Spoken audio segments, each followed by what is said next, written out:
The sun over the Texas panhandle was not a friend. It was a white-hot coin pressed against a pale, washed-out sky. And its only gift was a heat that baked the land until it cracked. The horizon shimmered, a trembling line that promised only more of the same endless expanse of ochre earth, silver-green sagebrush, and sun-bleached stone. It was a country that demanded everything and gave back nothing but a hard-earned breath. This was the world of Alara Vance. She was 19 years old, but the number felt like a lie. Hardship had been her chisel, carving a deep maturity into the planes of her face, leaving shadows in the hollows of her cheeks that had no business being there. Her hands, gripping the splintery wooden handles of 2 buckets, were a map of her life. Chapped, calloused, and strong. Her calico dress, a faded blue that might have once matched her eyes, was a patchwork of careful mending, a testament to making do. Yet, for all the weariness that settled on her shoulders like a physical weight, she moved with a stubborn grace, a refusal to be broken by the land that was trying so hard to break her. Her daily walk was a mile each way. From the sagging door of the sod and timber cabin, she called home to the thin, green line of cottonwoods that marked the creek. This journey was the rhythm of her life, a metronome ticking off the hours of her days. The empty buckets were a burden enough on the way out, banging against her legs. The walk back was a trial. Each step was a negotiation with the weight. The water sloshed, heavy and alive, straining the muscles in her shoulders and down her back until a low, persistent ache settled deep in her bones. The yoke her father had made before he passed was long broken, and she had never found the time or the tools to fix it, so she carried the weight in her hands, her arms stretched taut, her knuckles white. Dust, fine as flour, rose with every footfall, coating her worn boots, the hem of her dress, and the back of her throat. It left a grit between her teeth she could never quite spit out. Thirst was a constant companion, a small, clawing thing in her belly, but she ignored it. This water was not for her. This water was for her mother. The silence was the biggest thing on the plains. It was a living entity, vast and profound, pressing in from all sides. It was broken only by the drone of a cicada, the high, lonesome cry of a red-tailed hawk circling in the thermal drafts, or, on the return journey, the rhythmic slosh, slosh, slosh of the water in her buckets. That sound was her world. It was the sound of duty. It was the sound of dread. Inside the Vance cabin, the brutal sunlight was shut out, and the air grew thick and still. It smelled of sickness, of the herbal poultices and bitter teas Alara brewed on the hearth, and of the faint, cloying sweetness of decay. It was the smell of a life, slowly, inexorably coming to an end. Her mother, Sarah, lay on a cot in the corner, a pale whisper of the woman she had once been. Consumption had whittled her away, leaving her body frail and her skin translucent over sharp bones.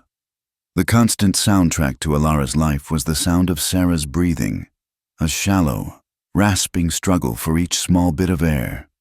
It was a sound that caught in Alara's own chest, a constant reminder of how fragile the thread of life truly was. Alara moved about the small, dark room with a practiced efficiency that was both loving and heartbreaking. She dipped a cloth in a bowl of precious cool water and bathed her mother's feverish brow. She coaxed spoonfuls of thin rabbit broth between Sarah's pale, cracked lips, her voice a low, steady murmur of encouragement. When her mother was awake enough, Alara would sit on a 3-legged stool beside the cot and read from the family Bible, its leather cover worn smooth by generations of Vance hands. Her own voice never wavered as she read the Psalms, though a tremor of grief was permanently lodged deep inside her, a thing she kept locked away like the last of their flower. Often, Sarah was lost in the fog of her illness, her eyes clouded, her hands plucking at the thin blanket, but in her lucid moments, those clear, terrifying pools of awareness, her gaze would follow Alara everywhere. Those eyes, sunken but still bright with a fierce love, were filled with a terrible fear, not for herself, but for the daughter she would be leaving behind. Their conversations were scraps of words in the heavy silence. "Did you bolt the door, Ilara? Is the wood box full?" Simple questions that carried the unspoken weight of her real one. "What will you do when I am gone? How will you survive this place alone?" "I'll be fine, Mama," Ilara would say, her voice stronger than she felt. She would smile, a weary curve of her lips that did not reach her eyes. "I'm strong. Papa taught me how to manage." She projected a fortitude she did not possess, building a wall of false confidence to protect her mother from the truth of her own terror. The cabin itself was a testament to their struggle. It was a single room, the floor nothing more than packed earth, cool against the feet in summer, unforgiving in winter. A stone hearth dominated one wall, its chimney leaning at a precarious angle. A rickety table, 2 chairs, and a few shelves holding a meager collection of tins, a bag of cornmeal, and a handful of dried beans were their only furnishings. It was a fragile shell, a fortress of sod and hope against a world that offered no quarter.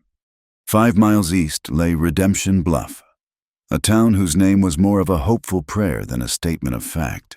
It was little more than a single dusty street carved out of the prairie, flanked by a general store, a saloon whose swinging doors never seemed to rest, a blacksmith shop that rang with the percussive sound of iron meeting iron, and a stark white church with a steeple that stabbed at the sky.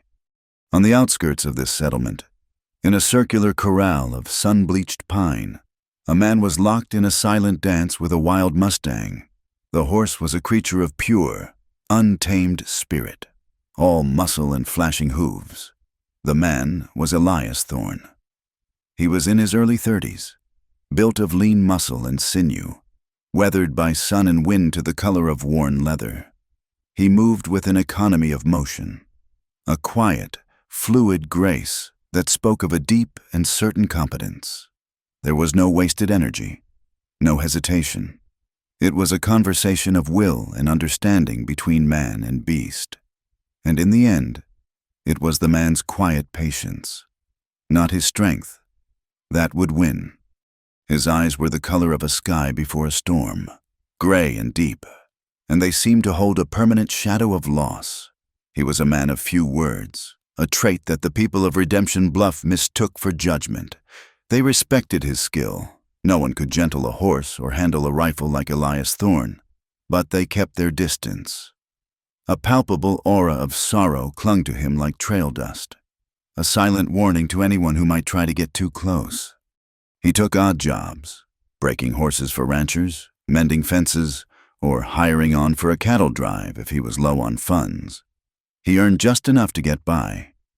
He lived a transient life within the confines of the town, renting a small, hot room above the blacksmith shop. His earthly possessions could be bundled up in minutes: a bedroll, a well-worn saddle, a Winchester rifle whose stock was dark with the oil of his hands, and a single tintype photograph, the photo of a dark-haired woman smiling and a small girl with a ribbon in her hair. He kept wrapped in a square of oilcloth, tucked deep in his saddlebag. He never spoke of them. He never spoke of his past, but it lived in him.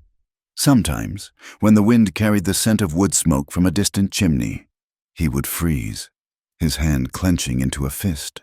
He could smell the acrid smoke of a burning cabin, see the hungry orange flames licking at a night sky. He could hear the echo of a scream, a sound that had ripped a hole in his soul, and with it always came the cold, bottomless feeling of being too late, of utter powerlessness. That failure had forged him into the man he was now, a man with a quiet, almost pathological need to stand between the vulnerable and the wolves of the world. He watched the town, its people, and the land around it with a steady, assessing gaze, always looking for the first sign of trouble. If Elias was the town's silent shadow, Jedediah Kane was its blustering, overbearing sun. Kane was a wealthy cattle baron, a large, imposing man whose bulk was contained by a tailored waistcoat and a neatly trimmed beard. His eyes, small and cold, missed nothing and calculated everything. He owned the K-Bar, the largest ranch in the territory, a sprawling empire of grass and cattle. His influence in Redemption Bluff was absolute. He held the mortgages on the general store and the saloon. He controlled the rights to the only major river in the county, the town sheriff. A man named Blevins, with a weak chin and a weaker will, was so squarely in Cain's pocket, he might as well have been a spare coin. Jedediah Cain embodied the manifest destiny of a single man. He saw the land not as a home, but as a resource. He saw people not as neighbors, but as tools or obstacles. He was a pillar of the community, having funded the entire construction of the new church, and his name was the first on every charitable list. On Sundays, he sat in the front pew, his head bowed in pious prayer. On Mondays, he would ruin a man who had crossed him, his methods quiet, efficient, and utterly ruthless. His enforcers were a rough crew of K-Bar cowboys led by a foreman named Rooker, a cruel man with a face like a knotted rope, who carried out Cain's veiled threats with undisguised pleasure. Lately, Cain's cold eyes had been fixed on the small, seemingly worthless plot of land owned by the Vances. The property itself was poor for grazing, but it held a treasure more valuable than gold in this parched country. A spring-fed creek that ran cool and clear all year round, even in the driest of seasons. It was the only reliable water source for miles that was not already on K-Bar land. Cain wanted it. He had started politely, sending a man to inquire if the widow Vance might be interested in selling. The offer was insultingly low. When it was refused, he had ridden out himself, offering a bit more money and talking of the hardships of a woman and a girl trying to make it on their own.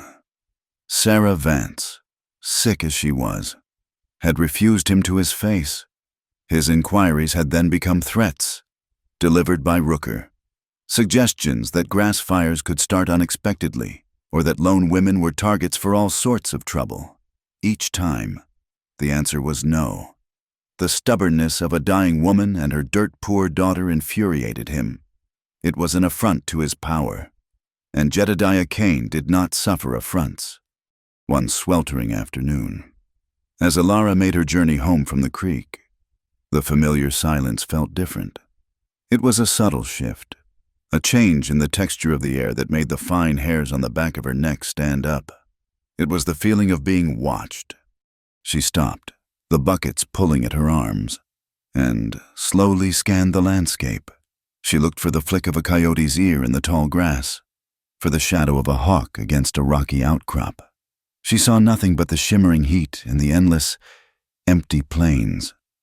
She shook her head, telling herself it was just a trick of the sun, or her own nerves stretched thin from worry and exhaustion. She started walking again, her pace a little faster. But the feeling did not go away.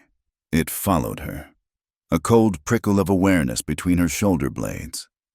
On her way back, weighed down by the sloshing water, she stopped dead in her tracks, her heart hammered against her ribs. High on a distant ridge to the south, she was certain she had seen a flicker of movement. It was not an animal.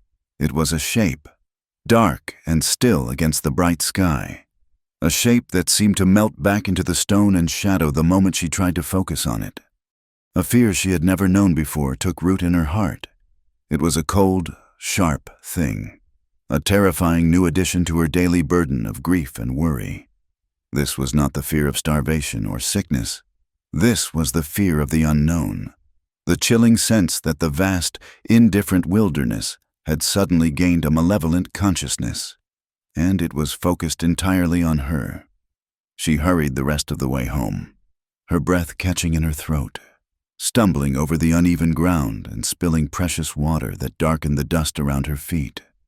The next day, the presence was no longer a feeling. It was a fact. She reached the creek, the shade of the cottonwoods a brief, cool respite. As she knelt by the bank, lowering the first bucket into the clear, gurgling water, she looked up. High on the ridge opposite, partially hidden by the gnarled branches of a juniper tree, was a man on a horse. He was too far away to make out the details of his face, but his silhouette was stark and unmistakable against the sky. He was a native warrior. His hair was long and unbound, lifting slightly in the breeze. He sat his horse with a stillness that was both majestic and deeply unnerving, as if he were a part of the land itself. A rifle lay across his lap. He did not move. He did not wave or signal. He just watched. Ilara's blood ran cold.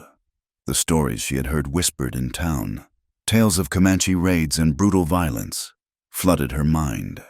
Though such things were rarer now, the fear of them was a part of the bedrock of this land, a horror passed down from one settler to the next. Her hands trembled as she filled the second bucket, her eyes darting constantly back to the figure on the ridge. He was still there, an unmoving sentinel. When she finally stood, the heavy buckets in her hands, and began her long walk back, he remained. She fought the overwhelming urge to run. Some primal instinct deep inside her screamed that to run would be a fatal mistake, an admission of fear that would invite pursuit. Instead, she walked. She forced a steady, measured pace, placing one foot in front of the other, though every muscle in her body was coiled tight with tension. She did not look back, but she felt his eyes on her. For the entire mile, across the open, sun-hammered ground, she felt his gaze like a physical weight on her back. It was a heavy, invisible pressure that made it hard to breathe. When the familiar, dilapidated shape of her cabin finally came into view, a wave of relief so profound it made her nauseous washed over her. She stumbled through the doorway, slamming the heavy wooden bolt into place, and leaned against it, her body shaking uncontrollably. She did not tell her mother. She could not add this new, terrible fear to her mother's fragile heart. The secret festered inside her, turning her daily ritual of survival into an act of pure terror. This man, this silent, inscrutable watcher, marked the end of her solitude. The vast, empty landscape she had always known was no longer indifferent. It now held a specific, focused threat, and Ilara Vance was utterly, terrifyingly alone.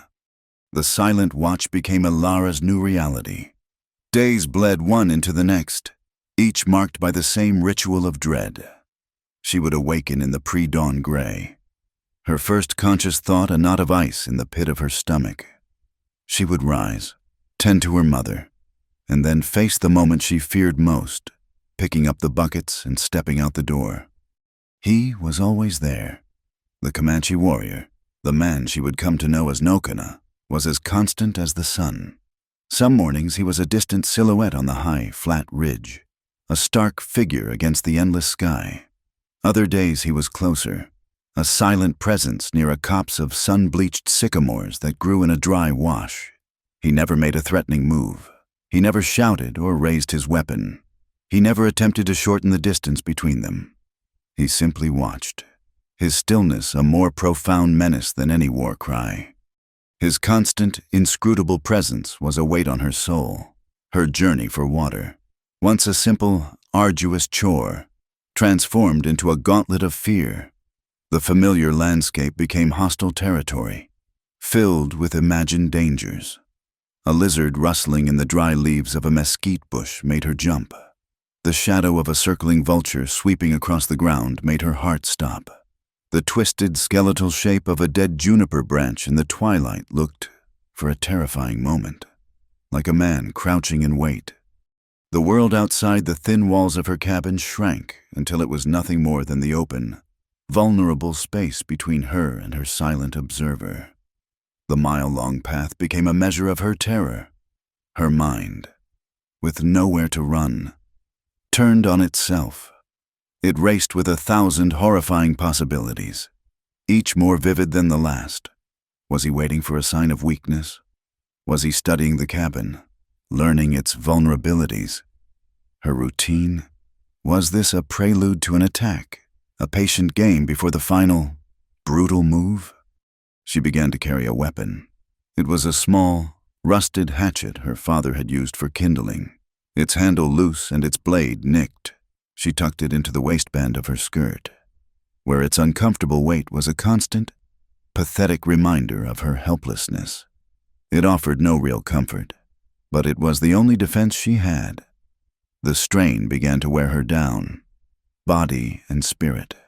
She grew thinner, the meat melting from her bones, and dark, bruised circles appeared beneath her eyes. Her movements, once defined by a weary grace, were now furtive and jumpy, the sharp, reactive motions of a cornered animal. From his vantage point in Redemption Bluff, Elias Thorne began to notice the change. He often rode his horses in the cool of the early morning, and his route gave him a long view of the plains stretching out toward the Vance property. He had often seen the girl, Ilara, a distant figure on her solitary walk. He had always noted her with a quiet, detached respect. He saw the resilience in the straight line of her back, the stubborn set of her shoulders against the weight she carried. She was a piece of the landscape, as tough and enduring as the grama grass that survived the droughts. But now, he saw something else. He saw the fear. It was in her posture, the way she no longer walked with a steady rhythm but with a hurried, almost frantic pace on her return. It was in the way her head was constantly turning, scanning the horizon, scanning the rocks and ravines that broke the flat earth. His protective instincts, honed to a razor's edge by a past tragedy that was never far from his thoughts, stirred and came to life. He knew this land. He knew its honest dangers, the sudden storms, the predators, the unforgiving heat. The fear he saw in her was specific, and it was directed at something unseen. His first thought was of an animal, a mountain lion, perhaps, driven down from the rocky hills by thirst, stalking the life that gathered at the creek bed. The thought was enough to make him act. One morning, instead of turning back toward town, he rode out, keeping to the low ground. His path paralleled hers, but he stayed hidden, a ghost moving through the rolling terrain.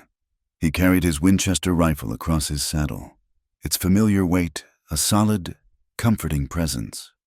He found a high vantage point, a rocky outcrop that gave him a clear view of the creek and the girl's path. He dismounted, took an old brass spyglass from his saddlebag, and settled in to watch. He saw her arrive at the creek, her movements quick and nervous, and then he saw what she saw. He lifted the spyglass, focusing on the opposite ridge. The lens brought the distant shape into sharp relief. A lone rider on a pinto horse.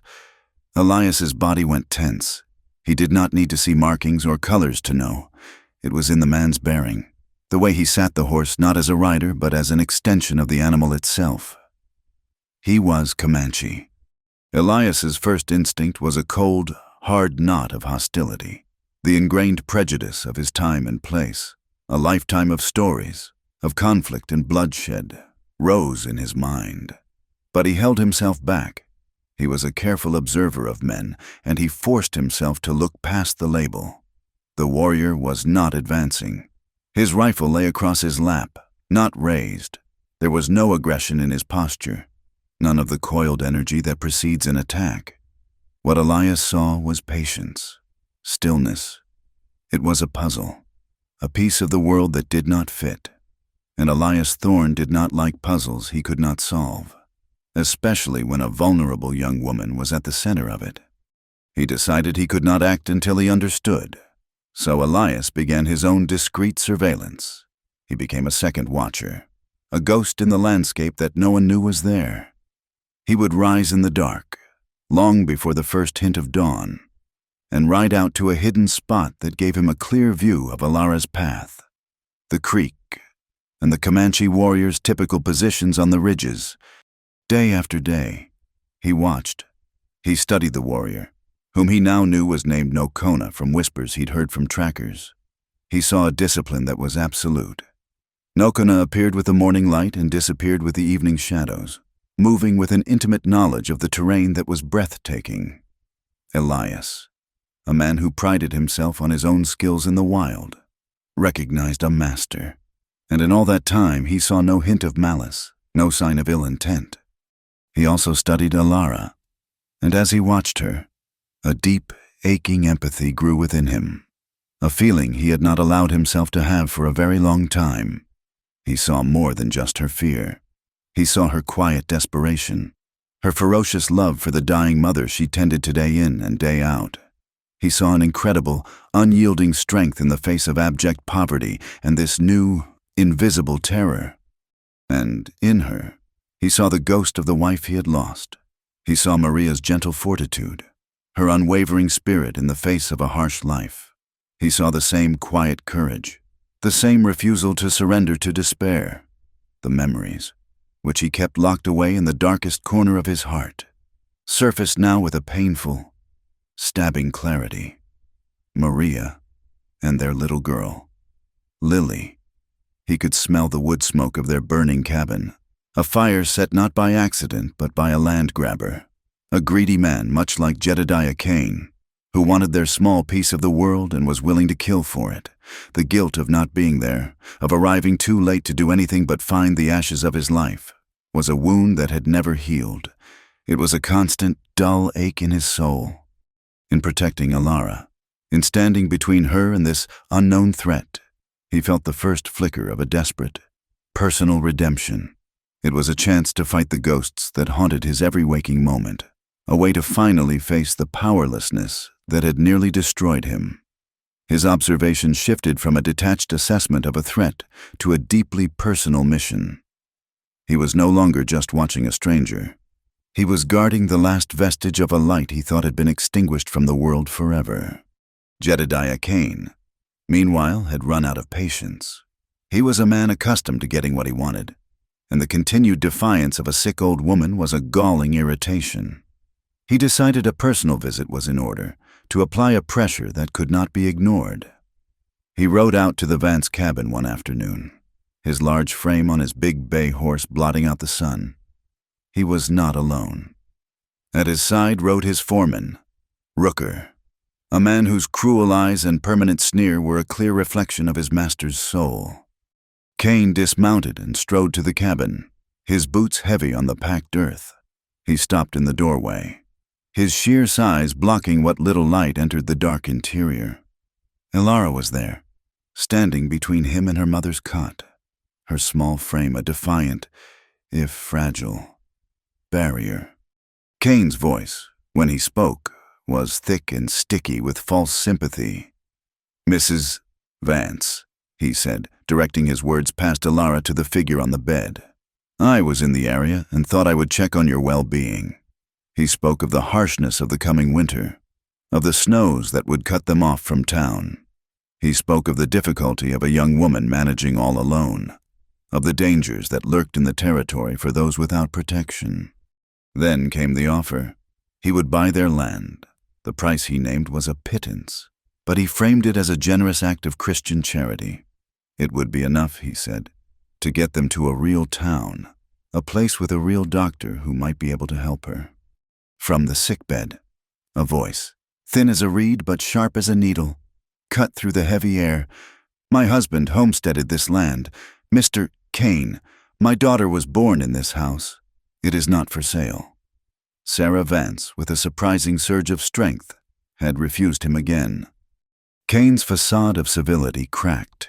The feigned concern vanished from his face, replaced by a cold, hard anger.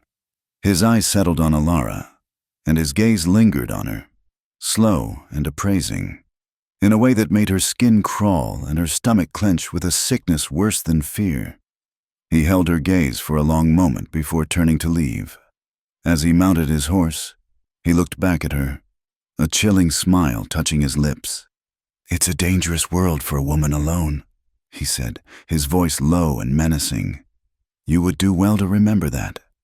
The threat hung in the air long after he and Rooker had ridden away, as tangible as the dust they left behind. The encounter left both women shaken, the air in the small cabin feeling even more suffocating than before, the walls closing in around them. Elias had seen Cain and Rooker ride out. He had seen them at the cabin. He could guess the nature of their visit. It was the final push he needed. He could not stand by any longer. He had to understand the watcher on the ridge. He had to face him. The next morning, instead of taking his hidden position, he rode a wide circle and came up toward Nokona's ridge from the east. He did not charge. He did not even unholster his pistol. He approached at a slow walk, his hands in plain sight, resting on the pommel of his saddle. His Winchester remained in its scabbard. This was to be a parley, not a fight. Nokona watched him approach, his posture unchanging, a figure carved from the stone of the ridge itself. As Elias drew closer, he could see the details of the man's face. It was a strong, weathered face, a map of hardship and endurance. There were old scars on his cheek and forearm, faint white lines that spoke of battles fought long ago. But what struck Elias most were the man's eyes.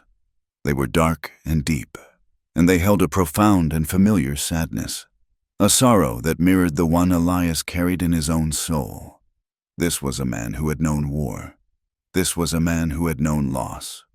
Elias stopped his horse about 50 yards away, creating a space of mutual respect, a no-man's land under the immense, empty sky. The silence between them was absolute, the tension a palpable thing, a string stretched to its breaking point. Elias spoke first, his voice calm and even, carrying easily in the still morning air. "She's no threat to you?" Nokona remained silent for a long moment, his dark eyes assessing Elias with an unnerving intensity. It felt to Elias as if the man was looking not just at him, but through him, weighing the contents of his heart. Finally, Nokona spoke. His voice was raspy from disuse, the English words carefully chosen and accented. "She is strong," he said, "like the daughter of the moon." The cryptic response was not what Elias had expected. Nokona continued, his gaze shifting from Elias to the distant, tiny shape of the Vance cabin. "She fights the dying sun every day. I watch the fight." In that moment, Elias understood. This was not about aggression. This was not a prelude to violence. It was something deeper, something he could not have anticipated but that resonated with his own weary soul. Nokona was not a predator. He was a witness. He had been drawn to Elara's spirit, to her daily, relentless battle against hopelessness and death, perhaps because it reflected a battle he had once fought and lost himself. Elias sensed a shared history of profound loss hanging in the air between them. "She's afraid," Elias stated, the words simple and direct. "Your watching scares her." Nokona considered this, his gaze unreadable. "Fear keeps the deer alert," he said, but there was a subtle shift in his tone, a hint of understanding that belied the harshness of the words. The conversation was over. It had been brief, laden with a universe of unspoken meaning. Elias knew he had no right to demand that Nokona leave. This land was more his than it was Elias's. Instead, he simply made a statement of his own intent, a quiet promise and a warning all in one. "I'm watching too," he said. He held Nokona's gaze for a second longer, and then he turned his horse and rode away. He did not look back. He could feel the tension between them easing, the taut string of hostility slackening into a wary, mutual respect. Two solitary men, both haunted by the ghosts of their pasts, now shared a silent, unspoken duty. They were the guardians of the girl by the creek. One watched from a distance, driven by the spirit of a witness. The other watched from closer, driven by the desperate need for redemption. And Elara, entirely unaware of the strange and fragile pact that had just been forged on her behalf, continued her fearful journey. A lone figure caught between forces she could not possibly comprehend. In the days that followed the tense meeting on the ridge, something changed. Elara could not say what it was, but the quality of the silence on her daily walk was different. The watcher was still there, but he was no longer a looming presence, a figure of immediate menace. He had withdrawn. Now, when she scanned the horizon, she would find him much further back, a distant speck on a far-off mesa, so small that if she did not know he was there, she might have missed him entirely. He was a part of the landscape again, less a specific threat and more a feature of the vast and lonely terrain, like a solitary, ancient juniper tree, The suffocating feeling of being stalked, of being a rabbit under the patient gaze of a hawk, began to lessen its grip on her heart. It did not vanish entirely. She would never feel completely safe on that walk again, but the raw, skin-prickling terror receded, replaced by a weary, vigilant caution. A small, fragile bit of breathing room entered her life. She did not understand the reason for the change, but she was deeply, quietly grateful for it. She still carried the small hatchet tucked in her skirt, but its weight felt a little less desperate, a little less pathetic. For the first time in weeks, she was able to notice the small, hard-won beauties of the land again. The way the morning light caught the crimson tips of the ocotillo, the intricate pattern of a spider's web strung between two blades of grass, the sweet, earthy smell of the cottonwoods by the creek. The fear was a current that still ran beneath the surface of her days, but it no longer drowned her. Jedediah Kane, however, was a man who had no use for subtlety. He was a creature of force and will, a boulder that crushed whatever lay in its path. The continued refusal from the Vance women was more than a business frustration. It was a personal humiliation. In his mind, their defiance was an act of insolence, a challenge to the natural order of his world. He had offered them his charity, his protection, and they had thrown it back in his face. His anger, a cold and patient thing, now decided it was time to escalate. Intimidation would no longer be veiled. He summoned his foreman to the porch of the main ranch house. Rooker stood before him, hat in hand, his posture deferential but his eyes holding a familiar, cruel eagerness. Kane looked out over his vast domain, the thousands of acres of grass and the hundreds of cattle that bore his brand. "The girl," he said, his voice a low rumble. "She continues to fetch water from that creek." "Yes, sir, every day," Rooker replied. "I want her to understand that the creek is not a safe place for her anymore," Kane said, turning his cold, calculating gaze on his foreman. "I want her to understand that her world, small as it is, can be shattered at my whim. Take a couple of the boys. Remind her that she and her sick mother are living on my charity, on my goodwill. Make a lasting impression." Kane's eyes narrowed. "I don't want her seriously harmed. Not yet. But I want her scared. I want her so scared that the thought of walking that path again makes her sick to her stomach. I want her to know that the land is not hers to keep." "Yes, sir," Rooker said, a slow, ugly smile spreading across his face. "I understand completely." The sun was beginning its long, slow descent, casting distorted, elongated shadows across the plains. The late afternoon air was still and heavy, holding the day's heat close to the earth. Ilara was at the creek. The place felt different in the slanted, golden light, quieter, more ancient. She had filled one bucket and was lowering the other into the cool, clear water that gurgled over smooth stones. She was thinking of her mother, of the thin broth she would make for supper, when a sound cut through the gentle murmur of the creek. It was the sound of approaching horses, their hooves muffled by the soft earth but coming on at a steady, deliberate pace. Her head snapped up. Her heart, which had just begun to beat with a semblance of normal rhythm in recent days, instantly seized with a familiar, cold fear. Rooker and two other K-Bar ranch hands emerged from the stand of cottonwoods upstream. They did not ride past. They reined in their horses, effectively blocking her path back home. They dismounted slowly, the jingle of their spurs loud in the sudden silence. Their expressions were a matched set of cruel amusement and open menace. Rooker, a hulking man whose bulk strained the buttons of his shirt, sauntered towards her. A wad of tobacco bulged in his cheek, and his smile was a brown-stained gash in his sun-scorched face. "Well now, look what we have here," he drawled, his voice thick and unpleasant. His eyes roamed over Ilara, from the worn toes of her boots to the stray wisps of hair that had escaped her bun, in a slow, demeaning way that made her feel like a piece of property.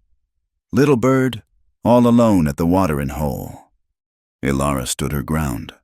Her knuckles were white where she gripped the handle of the full bucket. The water sloshed against the sides, its weight a sudden, heavy anchor. She said nothing. The fear was a cold, hard knot in her stomach, but she would die before she let this man see it. She lifted her chin a fraction, her gaze steady. Her silence seemed to amuse him. "Mr. Kane is a patient man," Rooker continued, his tone conversational, as if he were discussing the weather. "But his patience has its limits. He feels you and your sick ma are trespassing on his goodwill." He took another step closer and, with a flick of his boot, kicked over the empty bucket beside her. It clattered against the stones with a hollow, metallic sound. "This water feeds K-Bar cattle downstream. Every bucket you take is a bucket you're stealing from him." The lie was so blatant, it was breathtaking. The spring that fed this creek was born on Vance land, a fact that was clearly marked on every map of the territory. This was not about water rights. This was pure, naked intimidation. One of the other men, younger than Rooker but with the same mean set to his mouth, stepped forward and snatched the full bucket from Alara's hand. She stumbled back, off balance. He grinned, lifted the bucket to his lips, and took a long, noisy drink, letting the water spill down his chin and onto his dusty shirt. Then, his eyes locked on Alara's.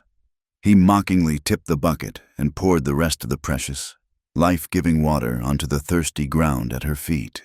It vanished into the dust in a dark, spreading stain. The act was a profound violation, a gesture of absolute contempt for her work, for the very life she was struggling to maintain. He then tossed the empty bucket into the middle of the creek, where it landed with a splash and began to float away on the gentle current. "Now you can fetch it," he laughed. Rooker took another step, his shadow falling over her, his presence overwhelming. He was close enough now that she could smell the stale scent of tobacco and sweat on him. He reached out a hand, as if to grab her arm. "That's far enough." The voice was not loud, but it cut through the heavy afternoon air like a shard of ice. It was cold, steady, and held an absolute authority that made all three of the ranch hands freeze. Elias Thorne stepped out from a thicket of willows 20 yards down the creek. He had been checking a line of rabbit snares he had set that morning when he heard the horses. He held his Winchester rifle, not pointed at them, but cradled loosely at his side, his thumb hooked over the hammer.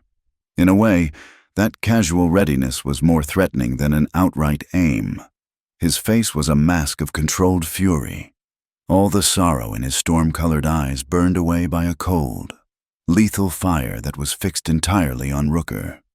Rooker and his men were stunned into silence. They knew of Elias Thorne. Every man in the territory knew of him. They knew his reputation as a man who was quiet, who kept to himself, but who was unnaturally fast and deadly when pushed. "Thorne!" Rooker finally managed to spit out, trying to regain his composure and puff out his chest. "This ain't your business. This is K-Bar business." Elias took a single, slow step forward, the gravel crunching under his boot. His gaze never left Rooker's face. "You're on her land. You're threatening a lone woman. That makes it my business." The tension, already stretched thin, snapped. One of Kane's men, younger and dumber than the others, emboldened by a mix of arrogance and the whiskey he had likely been drinking in the saloon, let his hand drop to the pistol at his hip. He never cleared the leather. In a blur of motion too fast to properly see, Elias brought the Winchester up to his hip and fired. The shot was deafening in the enclosed space of the creek bed, a thunderclap that echoed off the rocks and sent a flock of birds scattering from the cottonwoods. The bullet did not hit the man. It struck the carved wooden grip of his pistol, shattering it into a spray of splinters. The shock of the impact ripped the gun from his grasp and sent a jolt of pain up his arm. He cried out, a sharp yelp of surprise and agony, and staggered back, clutching his tingling, numb hand. The other two men froze, their own hands hovering uselessly near their weapons, They had just witnessed a level of speed and impossible accuracy that seemed to border on the supernatural. Elias had not moved from his spot. The rifle was once again held loosely at his side, a thin, blue tendril of smoke curling lazily from the barrel. His eyes were chips of ice. "The next one won't miss," he said, his voice dangerously soft, a quiet promise of death that carried more weight than any shout. Suddenly, another element entered the standoff. From the high ridge above the creek, a sound pierced the ringing silence, the sharp, piercing cry of a red-tailed hawk. Rooker and his men instinctively looked up. There, silhouetted against the fading blue sky, was Nocona. He was mounted on his pinto, a rifle held across his lap, watching the entire exchange with that unnerving, absolute stillness. His sudden, silent appearance on the high ground, a second rifle now in play, was the final straw. It shattered the last of the ranch hands' whiskey-fueled bravado. They were caught, pinned between a deadly marksman in the creek bed and another on the ridge above them. They were outmaneuvered, and they knew with a sudden, chilling certainty they were outgunned. Rooker glared, his face contorted in a mask of impotent rage. He looked from Elias's cold, unmoving form to the silent Comanche on the ridge and knew he was beaten. "This ain't over, Thorn!" he snarled, but the threat was hollow, a pathetic attempt to salvage a shred of his pride. He gestured sharply to his men. They scrambled for their horses, their retreat hasty and utterly undignified. They galloped away, not looking back, their flight a clear admission of defeat. Silence descended once more upon the creek, broken only by the gentle gurgle of the water and the sound of Ilara's own ragged, shallow breathing. The immediate danger had passed, but the air was still thick with the aftermath, charged with the electric hum of violence narrowly averted. A tremor started in her hands and spread through her entire body, the delayed reaction of terror coursing through her veins. Elias slowly, deliberately, lowered the hammer on his rifle. The knuckles of his hand were white. The cold fury in his eyes began to recede, and as he turned his gaze to her, it was replaced by something else, a deep, pained concern that seemed to see right through to the frightened heart of her. He walked over to the creek, his movements gentle now, and waded in to retrieve her bucket. He brought it back to her, water dripping from its sides. He said nothing. He simply held it out to her. Their hands touched for a brief moment as she took it. A current, warm and startling, passed between them. In that instant, looking into his storm-colored eyes, she did not see a terrifying gunslinger. She saw a protector, and in her eyes, he saw not a helpless victim, but a survivor whose raw courage called to the broken, honorable parts of his own soul. "Thank you," she whispered, her voice barely audible, choked with emotion. Elias could not find the words to reply. He just gave a slight, solemn nod. His throat tight, he glanced up at the ridge. Nocona watched them for a moment longer, a silent witness to the quiet scene below. Then, with a fluid movement, he turned his horse and melted back into the landscape from which he had come. The unspoken, fragile alliance had been cemented in a moment of shared violence and protection. This confrontation was a point of no return. Elias Thorne had openly declared himself Ilara's protector, and in doing so, had made himself a direct and personal enemy of the most powerful man in the territory. And there, in the quiet aftermath of terror, by the banks of the small creek, the first tentative seeds of a powerful and desperate love had been sown. The confrontation at the creek was a line drawn in the dust. The world that came after was different from the world that had come before. The fragile barrier of polite distance between Elias and Ilara was shattered, swept away by the echo of a gunshot and a shared, desperate silence. For Elias, standing by was no longer an option. The ghosts of his past and a powerful, burgeoning affection for the young woman with the resilient eyes would not allow it. He could no longer be a detached observer, a secret guardian. He began to actively, quietly, insert himself into the rhythm of her life, not as an intruder, but as a steadfast and undeniable presence. He started by meeting her on her path to the creek each morning. As she stepped out of the cabin, buckets in hand, he would be there, a little ways off, his horse ground-hitched, his rifle held loosely in the crook of his arm. He did not speak much at first. He would simply fall into step beside her, his long, quiet strides matching her weary ones. His presence was a silent guarantee of her safety, a solid wall between her and the dangers of the world. Ilara was shy at first, overwhelmed and uncertain of his intentions. This quiet, intense man, who was a legend and a shadow in Redemption Bluff, was now a fixture in her daily struggle. But his demeanor was so respectful, his silence so comforting, that her apprehension slowly melted away. She began to accept his company, then to welcome it. The silence that walked between them was not awkward or empty. It was filled with 1,000 unsaid things that passed in the glances they shared. Her profound gratitude, his gentle, protective reassurance, the daily walk for water, once a journey of abject terror, transformed into a shared ritual. It became a brief, stolen period of peace in their harsh and unforgiving lives, the only time either of them felt they were not utterly alone. Elias's help soon extended beyond mere protection. He was a practical man, and he saw the frayed edges of their existence with a clear and assessing eye. One morning, he arrived at the Vance cabin not on horseback, but on foot, with a freshly killed doe slung over his powerful shoulders. He laid it on a clean canvas sheet he had brought and, without a word, began to dress the animal. His movements were economical and precise, his knife sure. He worked with the quiet competence of a man who had provided for himself his entire life. He gave them more fresh meat than they had seen in months, a bounty that felt like a miracle. While he worked, he noticed the way the sunlight patterned the dirt floor, not through the window, but through several small gaps in the sod roof.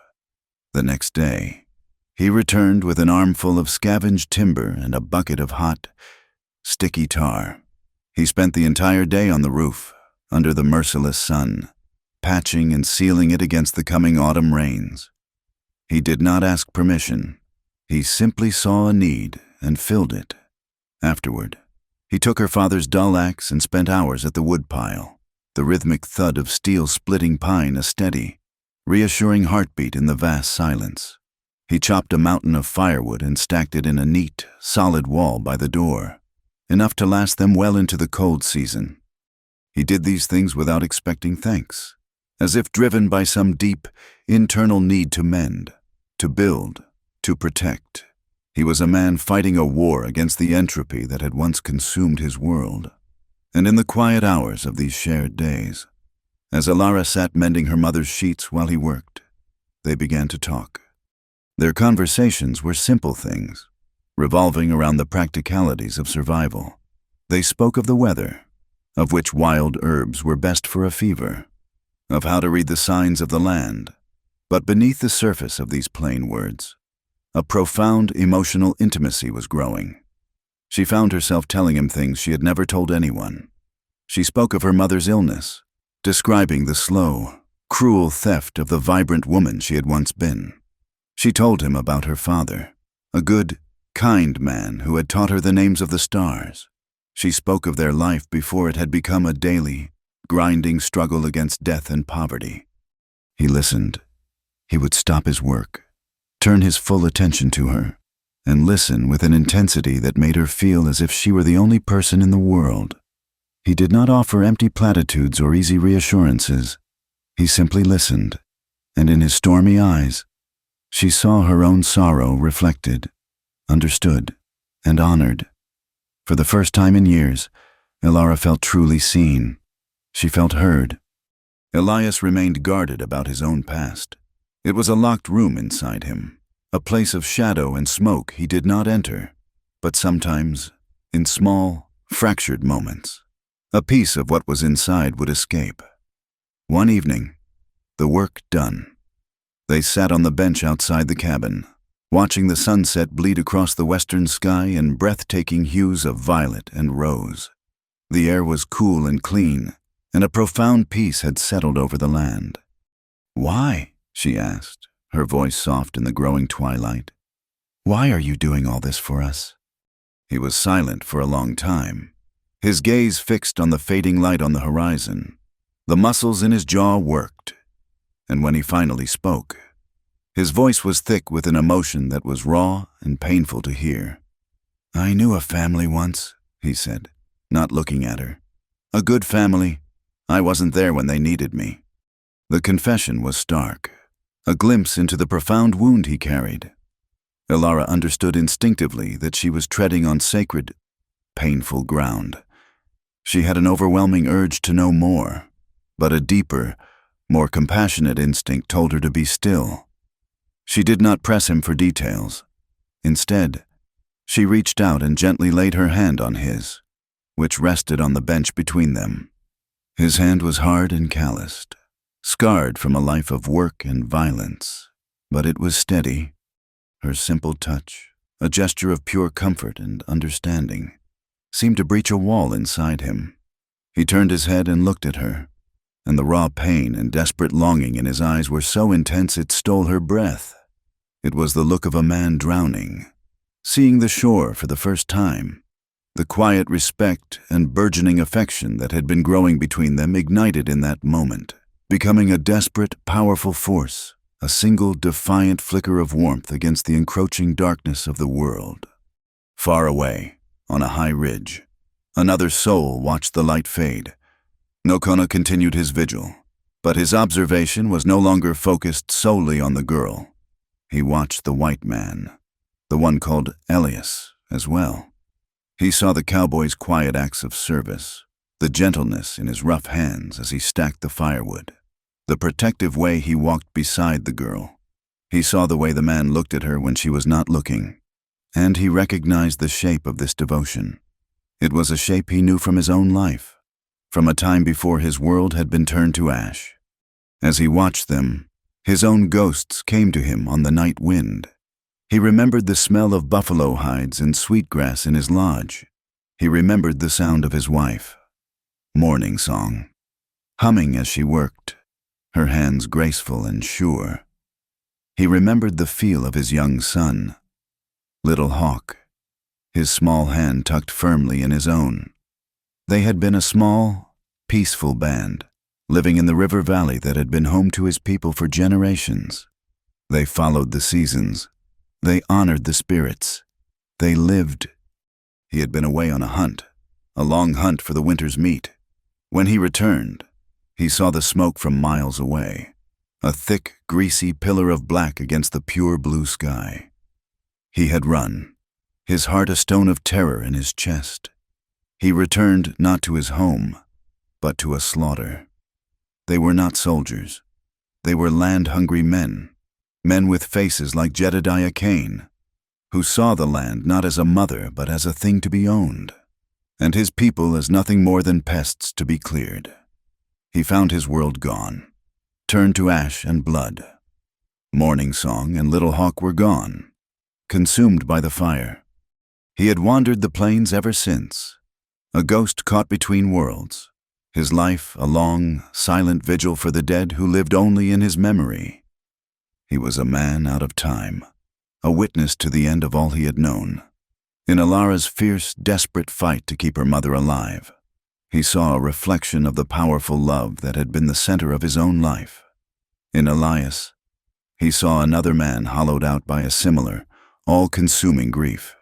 He did not see them as his enemies, the faceless white settlers who had taken everything. He saw them as two individuals, caught in the same cruel machinery of greed and loss that had destroyed his own life. His role as a watcher was not passive. It was a way of honoring their struggle, of bearing witness to a love that dared to exist in defiance of the brutality of their world. In Redemption Bluff, Jedediah Cain was seething. Rooker's report of his humiliating retreat from the creek, and particularly the involvement of both Elias Thorne and the Comanche, had sent him into a cold, controlled rage. It was a public challenge to his authority.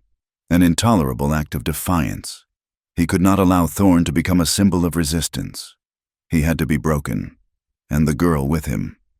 Cain began a calculated campaign to poison the town against them. He knew his people. He knew their fears. He would use their own prejudice as his weapon. In the smoky, whiskey-soaked air of the saloon, his K-bar men began to spread the stories he had crafted. They painted Elias not as a protector, but as a dangerous, unstable drifter who had gone wild. He had taken up with the Vance girl. They whispered. A girl who was living half-savage out on the plains, and was now allied with a bloodthirsty renegade. They hinted that the sickness in the Vance cabin was not natural, that it was a dark thing.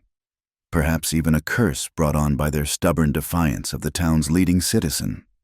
Cain, playing his part to perfection, spoke with a solemn face to the pastor whose church he had built, and to the general store owner whose mortgage he held. He expressed his deep concern for the safety of the good people of Redemption Bluff. What was to become of them, he wondered aloud, with a man like Thorn in their midst, a man who would side with a known native threat against his own kind. The poison worked with chilling efficiency. The townsfolk, already wary of Elias's quiet intensity and conditioned by years of fear and mistrust of the native tribes, began to turn on him. He felt the shift immediately. When he walked down the street, conversations would stop. People would give him a wide berth, their faces closed and suspicious. The blacksmith, a decent man but a frightened one, came to him one morning, his eyes downcast, and told Elias he could no longer rent him the room above the shop. The pressure from Cain, he admitted, was too great. Later that day, Elias went to the general store to buy cartridges and was told by the owner that he was suddenly, inexplicably, out of stock. Elias became an outcast. He was ostracized, isolated, a pariah in the town he had quietly inhabited for years. But the town's rejection did not weaken him. It did the opposite. It strengthened his resolve, hardening it to the temper of fine steel. The cowardly prejudice, the whispered lies, the way Cain manipulated the weak and the fearful. It was a familiar evil. It was the same brand of craven hatred that had led to the murder of his family. His mission to protect Alara was no longer just a personal penance for past failures. It became a righteous stand against the darkness he had seen consume the world before. He would not let it happen again. He would not be too late this time. The shared isolation pressed Elias and Alara even closer together, with the town now a hostile territory for him. The small Vance cabin became their entire world. It was a tiny, fragile island of solace in a rising sea of hostility. Their moments of quiet intimacy became more charged, more desperate, colored by the constant threat that lay just beyond the door. One night, a fierce autumn storm rolled across the plains. The wind howled like a grieving animal, and the rain came down in hard, driving sheets, lashing against the newly patched roof. Inside, by the flickering, warm light of the hearth, the emotional dam that Elias had so carefully constructed inside himself finally broke. The sound of the wind, the fury of the storm, seemed to unlock the door to his past. He began to speak, and the story of Maria and Lily, the story he had carried in silence for so long, came pouring out of him.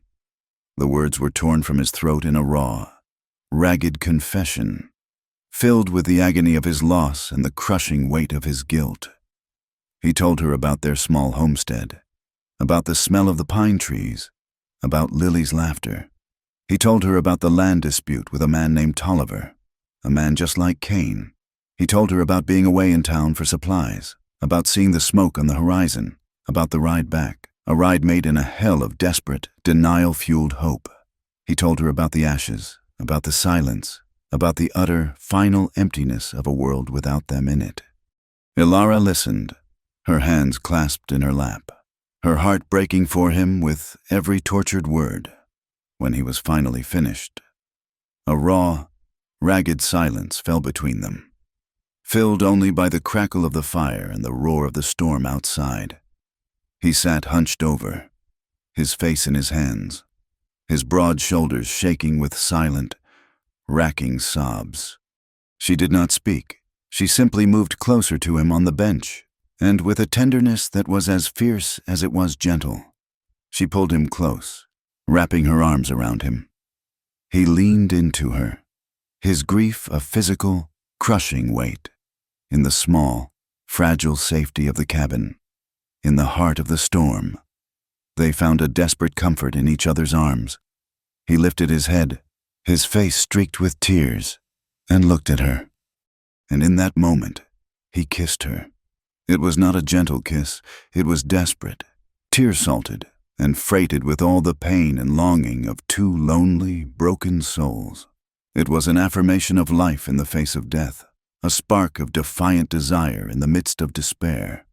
It was a moment of pure, profound love, a beautiful and tragic glimmer of hope against the looming, inevitable storm of Jedediah Cain's vengeance. The small, fragile world that Elias and Alara had built inside the walls of the cabin was a shelter made of hope and quiet love, but it was a house built on a fault line, and it was destined to shatter. In his grand ranch house, surrounded by the trappings of his power, Jedediah Cain had run out of patience. His campaign of social ostracism, the carefully planted seeds of fear and prejudice, had failed to drive Elias Thorne away. Instead, it had hardened the man, isolating him with the very person Cain wanted to dispossess. Elias had become more than a nuisance. He was a symbol of defiance, a living, breathing challenge to Cain's absolute authority. He could not be allowed to stand. Cain decided on a final, brutal solution. The time for subtlety was over. He would take the Vance land by force, and he would remove Elias Thorne from the board entirely. He gathered Rooker and a half-dozen of his most ruthless, loyal men in the ranch's main barn. The air was thick with the smell of horse sweat and leather. He laid out his plan with cold, clear precision, fueling his men with cheap whiskey and the promise of a handsome bonus. His plan was an act of overwhelming terror, designed to be spun into a story of tragic necessity. There would be no witnesses left to contradict him. He would claim that Thorne, driven mad by his isolation and allied with the Comanche who haunted the ridges, had laid a trap for his men. They would be the victims, forced to defend themselves in a righteous act of frontier justice, and in the tragic chaos, the cabin would burn. The Vances, mother and daughter, would be erased from the landscape, their troublesome claim vanishing with them in smoke and ash. It was a clean, brutal, and final solution. The attack came on a moonless, starless night. A high, restless wind moaned across the plains, a mournful sound that seemed to carry a premonition of grief. It was a perfect cover, swallowing the sound of their approach. Elias, whose senses were always tuned to the frequency of danger, felt it long before he heard it. An uneasiness had settled deep in his gut, a cold knot that would not loosen. He was staying at the cabin now, his bedroll laid out on the packed earth floor by the door. He was their self-appointed guardian, a lone sentry against the darkness. Inside, the air was thick with the finality of impending death. Sarah Vance was fading. Her long, terrible struggle was coming to an end. Her breathing, once a rasping sound that filled the small room, was now a shallow, intermittent whisper, a sound as faint as the brush of a moth's wings. She drifted in and out of consciousness, her spirit already beginning its journey away from her frail body. Alara sat by her side on the small stool, her mother's cool, thin hand held firmly in her own two warm ones. Her face, illuminated by the soft, flickering glow of a single tallow lamp, was a mask of profound grief and utter exhaustion. The moments of stolen peace, of quiet love shared with Elias in the shelter of this small room, felt like a dream from another lifetime. The reality was this suffocating vigil, the presence of death waiting patiently in the corner, and the palpable, unspoken threat of violence pressing in from the vast, dark world without. Elias heard it first, a faint, rhythmic dissonance carried on the wind, a sound that did not belong to the night, muffled hoofbeats on the dry earth. Then, closer, the soft, wet whisper of a horse's snort. He was on his feet in an instant, the wool of his bedroll falling away without a sound. He grabbed his Winchester, its cold, familiar weight, a grim comfort in his hands. He moved to the cabin's single small window, pressing himself against the rough timber wall as he peered into the oppressive, inky blackness. He saw them then, not clearly, but as dark, menacing shapes moving against the slightly less dark horizon. Horsemen, at least a half dozen of them, circling the cabin like wolves, their forms shifting and melting into the shadows. He had just enough time. He turned from the window, his voice a harsh, urgent whisper that cut through the heavy silence of the sick room. "Elara, they're here! Get down!" Before she could fully process his words, the night exploded. The first shot shattered the window, spraying glass and splinters of wood into the room. Elara flinched, a small cry escaping her lips as she instinctively threw her body over her mother's. The assault that followed was merciless and overwhelming. It was a storm of lead, bullets tearing through the thin wooden walls of the cabin with vicious, ripping sounds. Splinters flew, and the few meager possessions on their shelves were blasted into pieces. Then came the fire. A torch, its head a ball of pitch-soaked rags, sailed through the air in a fiery arc and landed on the sod roof with a dull thud. For a moment, nothing happened. Then, the dry timber framework beneath the sod caught, and a small orange line of fire appeared, growing with terrifying speed, licking at the night sky.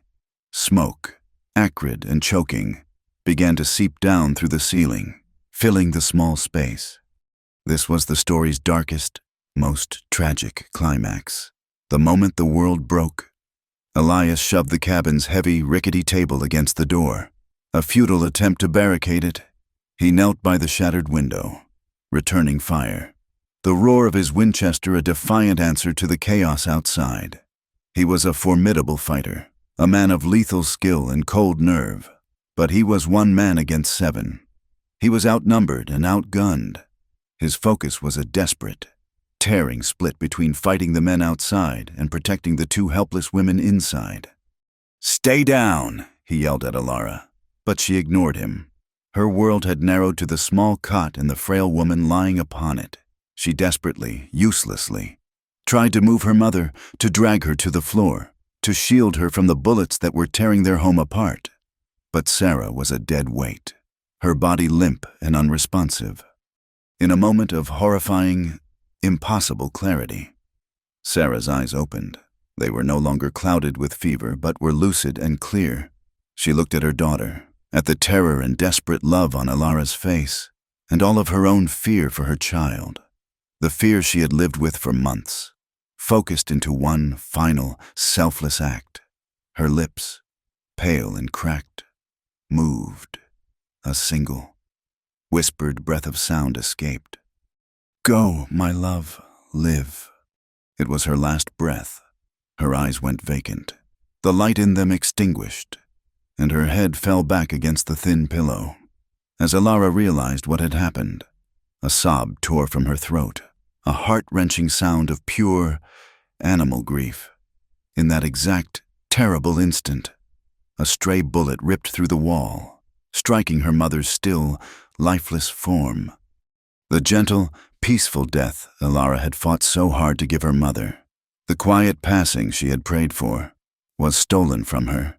It was replaced by this final, senseless act of violence, a desecration of her mother's memory, an ultimate violation that would scar her forever.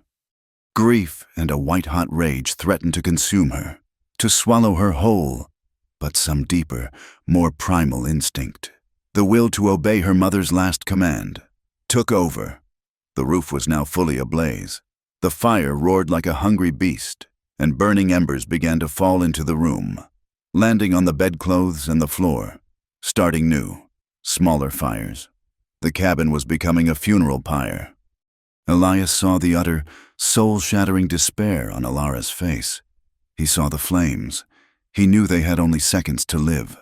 He made a desperate choice. He abandoned the window and kicked open the small, seldom used back door. It flew open onto a small, dark ravine that ran behind the cabin. "Now, Elara, run!" he yelled, his voice raw over the roar of the fire and the crack of gunfire. He turned and fired 2 quick shots toward the front, providing a fleeting moment of covering fire. As he turned back, a bullet caught him high in the shoulder. The impact was like being struck by a sledgehammer, spinning him halfway around. A searing, white-hot pain exploded through him, but he stayed on his feet, his jaw clenched in agony, his vision graying at the edges. He saw Elara, frozen in her grief, and with his last ounce of strength, he lunged forward and shoved her bodily out the door and into the darkness. "Go!" he roared, before turning to face the men he could now hear storming the front entrance. Just as Rooker and his men burst through the splintered front door, their pistols raised, ready to finish off the man who had defied them, the night outside erupted with a new, terrifying sound. A volley of arrows, silent and deadly, hissed out of the darkness of the ravine, followed by the deep boom of a rifle. One of Kane's men grunted and fell, an arrow protruding from his chest. Another screamed as a rifle ball shattered his leg. Nokona had arrived. He had seen the bobbing lights of the torch-bearing riders from his distant, hidden camp. He had known what they were. He had approached with the silent speed of a phantom. He was not fighting for Elias or for Elara in this moment. He was fighting against the ghosts of his past, against the men whose faces were the same as the men who had burned his own home, who had murdered his own family. He was an instrument of pure, focused vengeance. His arrows found their marks with deadly precision in the flickering, chaotic firelight. Then he let out a war cry, a high, chilling sound from the depths of the earth that unnerved Kane's whiskey-bowled men to their very souls. His sudden, lethal intervention from an unseen quarter created the chaos Elias needed. Wounded, bleeding, his senses swimming, Elias stumbled out the back door and fell down the short, steep slope into the ravine, collapsing just as he reached the absolute cover of darkness. Nokona held off the now panicked attackers for another precious minute, a phantom firing from the shadows, before he, too, melted back into the night, leaving Kane's men shooting at ghosts, their brutal victory soured by unexpected losses and the inexplicable escape of their primary targets.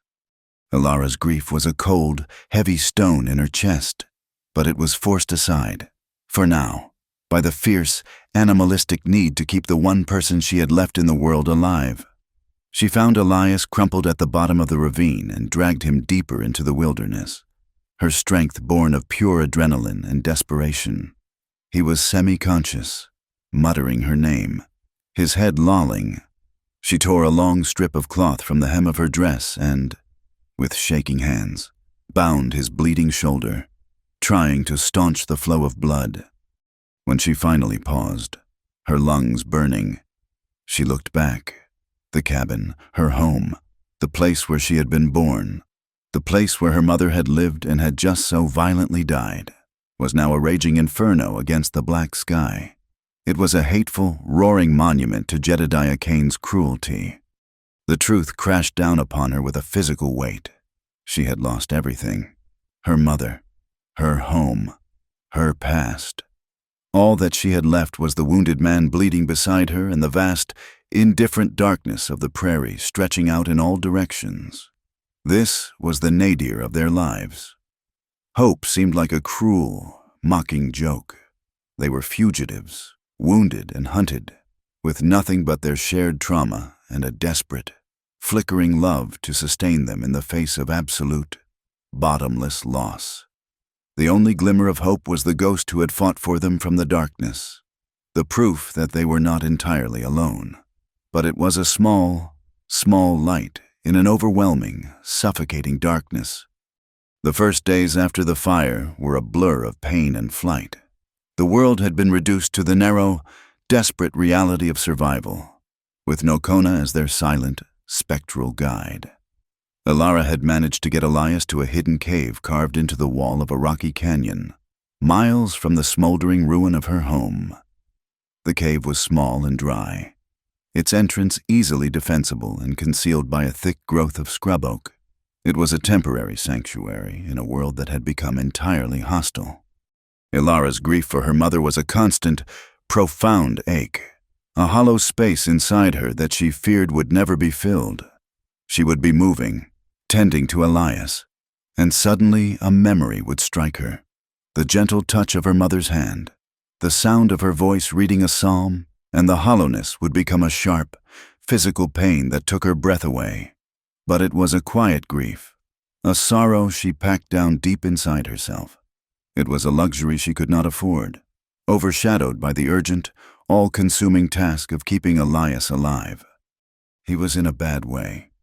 He had lost a great deal of blood, and the bullet wound in his shoulder, a ragged tear in his flesh, was festering. A deep, angry red spread out from the wound, and he was consumed by a fever that left him shivering one moment and burning the next. He drifted in and out of a feverish delirium, a nightmare world where the past and present merged into a single, repeating torment. He would cry out in his sleep, his voice thick and broken, calling for Maria and Lily, his words tangled with Ilara's name. He was trapped in a recurring fire, fighting a battle he had already lost, and was losing all over again. Ilara tended to him with a fierce, unwavering devotion. The gentle girl who had cared for her dying mother was now a desperate woman fighting for the life of the man she loved. Her hands, though trembling with exhaustion, were steady as she cleaned his wound with cool, clear water from a hidden spring that trickled from the rocks at the back of the cave. The knowledge of herbs her mother had taught her, once a comfort, was now a matter of life and death. She found yarrow to pack into the wound to stop the bleeding and brewed a bitter tea from willow bark to fight the fever, forcing the liquid between his cracked, dry lips. Nokona was their silent, essential guardian. He would disappear for hours, a ghost in the landscape, and return with a brace of rabbits or a pair of desert quail slung over his shoulder. He stood watch while Ilara slept, his senses attuned to the slightest sound, the smallest sign of pursuit. He was a sentinel carved from the rock of the canyon itself. A bond of deep, unspoken understanding formed between him and Ilara. They were two solitary souls united by a profound and shattering loss. They communicated not with words, but with shared glances, with simple gestures of mutual respect. He showed her how to make a smokeless fire in a small pit, how to read the tracks of animals in the dust, how to move through the brush as quietly as a shadow. He was teaching her how to survive in this new, predatory world she had been thrown into. One evening, as Elias slept, his breathing a little less ragged than the day before, Nokona sat with her by the small fire.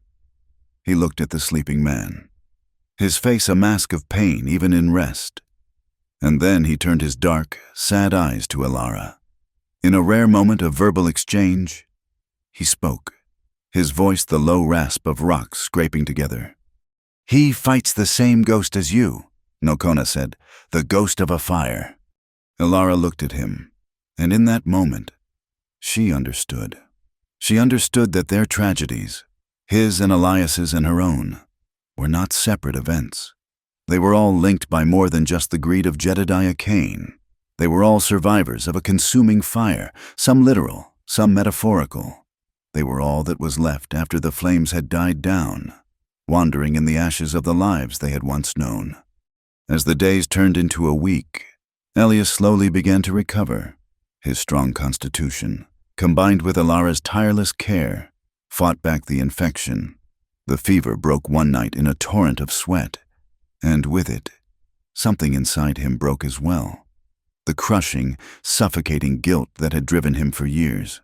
The guilt of not being there to save his family was finally tempered by the raw, undeniable reality of having been there to save Ilara. It was not a cure, but it was a beginning. Lying in the cool darkness of the cave, watching her move about, her face etched with sorrow but also with an unbreakable resolve, he fell in love with her all over again. But this love was different. It was no longer a desperate desire born of loneliness, nor was it a penance for his past sins. It was a deep, soul-level certainty, as quiet and fundamental as the rock of the canyon around them. He confessed this to her one night, his voice still weak but clear and steady in the darkness. "When I lost them," he said, his gaze fixed on the faint shapes of the cave ceiling.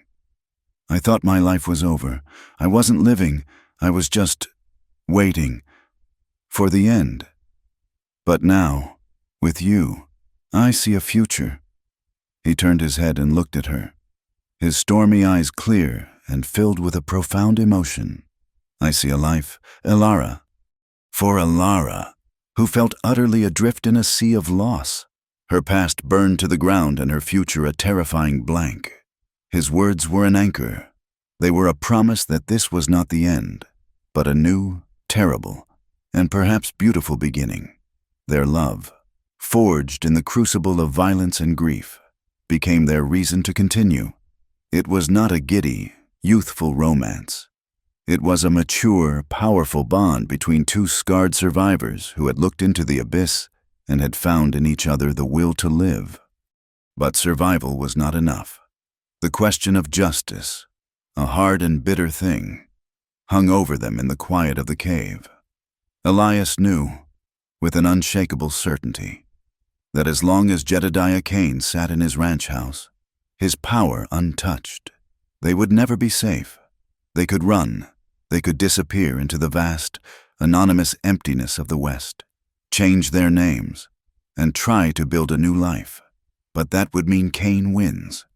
It would mean that her mother's violent, senseless death, the destruction of their home, the terror and the loss, it would all go unpunished. It would be a betrayal of Sarah's memory, a betrayal of everything Elias stood for. Fueled by a cold, righteous fury and a fierce, protective love for Elara, he made a decision. They would not run, they would return to Redemption Bluff. They would face the wolf in his den, and they would expose Jedediah Kane for the murderer and tyrant he was. It was a suicidal plan, a long shot against impossible odds. But it was the only path that offered any chance of true peace, the only way to silence the ghosts. He told Elara his plan, and he saw the fear leap into her eyes, the terror of losing him now, after everything. But as she looked at the hard, determined set of his jaw, she also saw his need. She understood that for him, this was not a choice. It was a moral imperative, and so she nodded, her fear a cold knot inside her, but her resolve matching his. Nokona, who had listened to their quiet conversation without a word, simply gave a single, solemn nod. He would not fight their battle for them. It was not his to fight, but he would help them see the path. He provided them with intelligence, information gleaned from his silent, invisible observations of the town over the years.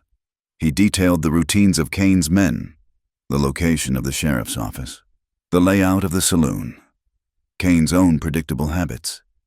He gave them a map of the battlefield. The final confrontation would not be a simple street shootout.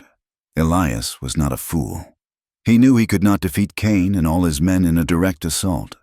He had to use strategy, not just brute force. He had to turn the town against its oppressor. They snuck into Redemption Bluff under the cover of a fierce thunderstorm, the same kind of storm that had raged the night he had told her his story. The wind and the rain masked their movements, and the flashes of lightning illuminated a town hunkered down and hiding from the elements. Elias went for the weakest link in Kane's chain of power, Sheriff Blevins.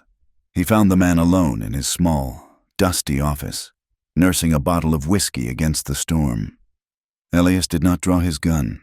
He confronted the man with something far more powerful, the truth. He spoke in a low, cold voice, appealing to the last, withered shred of decency in the cowardly sheriff. He told him exactly what Kane had done, about the attack, the fire, the murder of a sick, dying woman. He forced Blevins to look at the ugly truth he had been so studiously avoiding. "Kane pays you well to look the other way, Blevins," Elias said, his voice cutting. "But you can't buy back your soul. You can die a coward on Kane's payroll, or you can live as a man who finally did the right thing. It is your choice." Simultaneously, Elara, her face streaked with grime and rain, her dress still torn, but her eyes burning with a righteous conviction, went to the church. She found the pastor in his study, a man whose piety was funded by Cain's blood money. She told him her story. She told him the unvarnished, heartbreaking truth of her mother's final moments, of her last whispered word. Her voice did not break. It was the voice of a survivor, a witness to an atrocity, and it carried a weight that shattered the pastor's comfortable, complacent world. The climax unfolded in the smoky, lamp-lit interior of the town's saloon. Jedediah Cain's throne room, Elias, having planted the seeds of doubt and rebellion, walked in alone through the swinging doors. The saloon went silent. The entire town, it seemed, was holding its breath. Cain, surrounded by Rooker and a half-dozen of his men, was arrogant and dismissive, a king secure in his castle. Elias stood in the center of the room and, in a voice that rang with unwavering conviction, he laid out Cain's crimes for all to hear. He spoke of the threats, the intimidation, the fire, the murder. Cain laughed, a harsh, ugly sound. The ravings of a madman. He boomed, a wanted outlaw. But as Elias spoke, the faces of the townsfolk in the saloon, the blacksmith, the store owner, the simple ranchers, began to change. They saw the truth in Elias's eyes, and they saw the guilt in Cain's. Then, the swinging doors opened again. Sheriff Blevins walked in, his badge pinned to his chest, his face pale, but his eyes resolved. He walked to the center of the room and stood with Elias.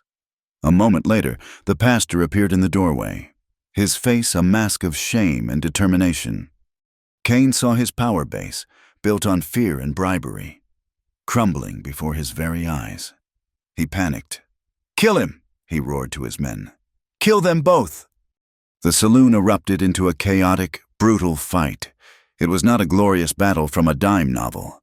It was ugly, desperate, and bloody. Men shouted, guns fired, furniture splintered. Elias was a whirlwind of controlled motion, fighting with a cold, focused rage. He took a stray bullet in his side, the pain a hot, searing flash, but he fought through it. He fought his way through the melee of bodies to Cain. Their final struggle was personal and savage. Cain was a big man, strong as a bull, but Elias was faster, fueled by years of grief and a righteous fury. He defeated Cain, not by killing him in a blaze of glory, but by disarming him and then brutally, methodically beating him into a broken, humiliated wreck on the floor of his own saloon, leaving him for the law, for Sheriff Blevins, to claim. The story does not end with a celebration. The victory was somber and costly. Elias was badly injured again, and the town of Redemption Bluff was left to grapple with its own complicity in the tyranny it had allowed to fester in its midst. Justice had been served, but the scars, on the town and on their souls, would remain. Elias and Alara knew they could not stay. The memories were too painful. The very ground felt soaked in too much blood. After Elias had healed enough to ride, his arm in a sling and his side tightly bound, they left. In the final, poignant scene, they rode out of Redemption Bluff at dawn, heading west toward an unknown future. As they reached the first high ridge, they looked back to see Nocona, sitting on his pinto on a nearby rise, a silent farewell. He lifted a single hand in a gesture of profound respect. Elias, with his good arm, returned it. Elias and Alara rode side by side, their free hands finding each other, their fingers lacing together. They were not the same people who had begun this journey. They were broken, scarred, and would be forever haunted by the tragedies they had endured. But they were together. They were survivors. Their love, born of violence and loss, was now a quiet, resilient force, a testament to the human spirit's ability to find hope and forge a new life even in the ashes of the old one. The vast, harsh western landscape stretched out before them, no longer a place of terror, but a blank canvas of possibility, a space where they might, finally, find peace. Thank you for listening to our story. Please comment where you are listening from to connect with others. Subscribe to the From Wild West channel and share your thoughts in English.